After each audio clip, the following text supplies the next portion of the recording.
Hi guys.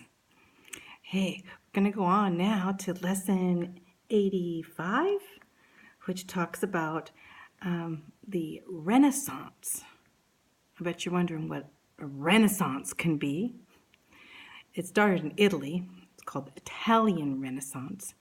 Have you ever heard of names like Leonardo and Michelangelo and Raphael, and Donatello, and those names? Kind of relate those to art and art during this time with the Renaissance, but what does that mean?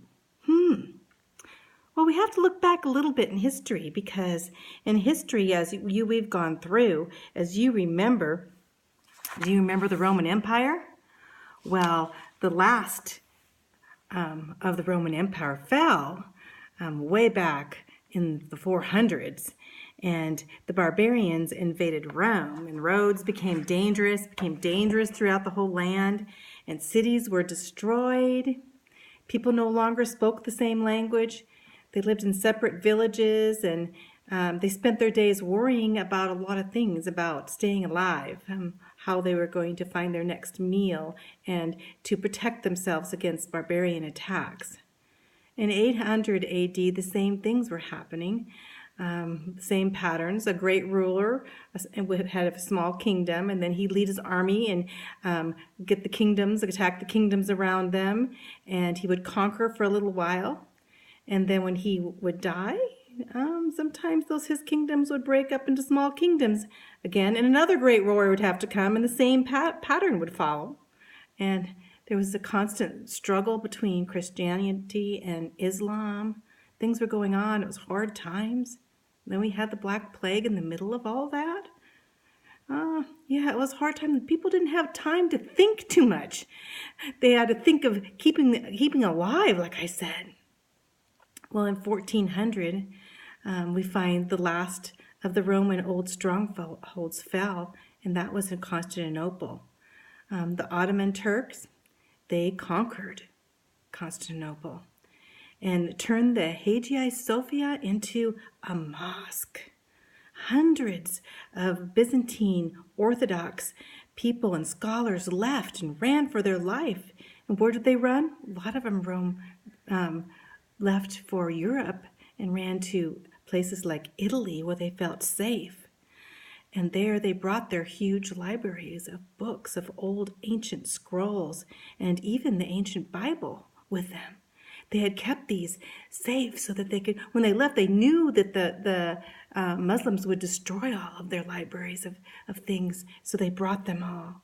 And they had kept these safe for hundreds and hundreds of years. So in the 1400s, things started to change. People began to settle down a little bit, especially in Italy, because they became kind of wealthy, and they all were wanting to be educated, to go on to school and think of things like philosophy and art and science even. So the armies were protecting them good enough so they could live better. More people became wealthy. The plague had stopped, and the dark ages were over. And there was a new light shining in, and we call this time a new way of thinking, the Renaissance, meaning born again, born anew. People were learning to read and write, and there was a huge interest in books and manuscripts, and even in going back and reading the Bibles from old. The history of Rome, ancient Rome and ancient Greek, were written in many of those books. And they brought this history alive, and they thought about the times of old, because you see, Italy was where Rome was before, and they wanted to look back and bring a lot of that old history back. The Greek scholars and the Roman scholars and the art, they wanted to bring all of that old art. The painters started painting landscapes and had with realistic lighting. During this time was Leonardo da Vinci, and his Mona Lisa. The Mona Lisa was so realistic that it looked like at any moment she was going to break out into a huge smile. You see, before that time, the art was pretty flat, and It was kind of like cartoons. You look at them and they didn't look realistic at all. But now, with this new Renaissance, they wanted to bring in realistic paintings and sculptures, Michelangelo sculptures, all these things. The science started studying. They started studying the stars and the planets, and they looked at the philosophers like Aristotle and Plato again.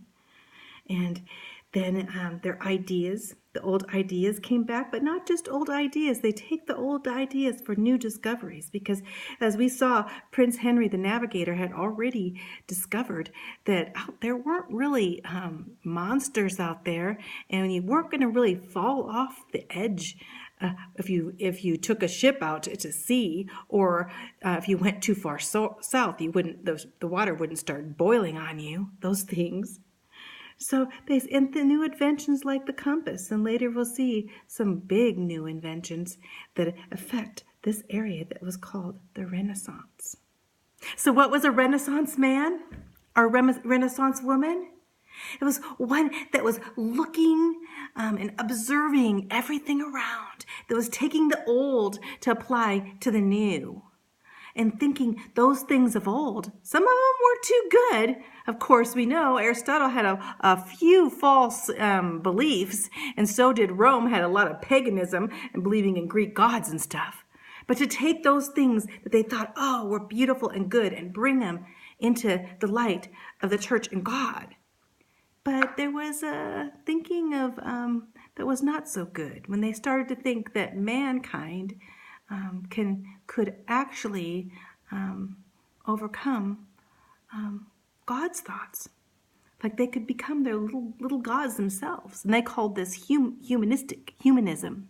But the thing is, humanism, Christian humanism, that's where they focused, because they still believed in God and still believed in the Bible, but to bring it in where God gave you a mind to think.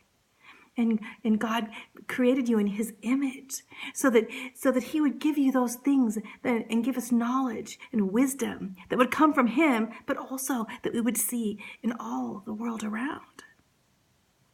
Renaissance, a good beginning, but as we go on, we'll see some things that happened in the Renaissance that were not so good. We'll continue.